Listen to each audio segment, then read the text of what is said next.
ప్రతి మనువు స్వర్గంలో ముందే ముడిపడుతుందా? ఆ మాటే నిజమైతే ఈ చట్టం విడగొడుతుందా?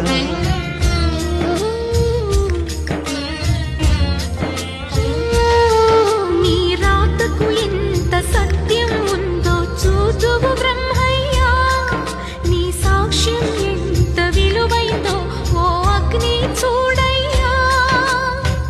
నువ్వు రామా అరుంధతి, ఇదే నీ దర్శన ఫలమైతే ఎటైనా దాగిపోవమ్మా. నిజంగా పెళ్లికి బలముంటే సూటిగా ఇటు దిగి రావమ్మా. పందిరి వేసిన ఆకాశానికి ఇవ్వమ్మా.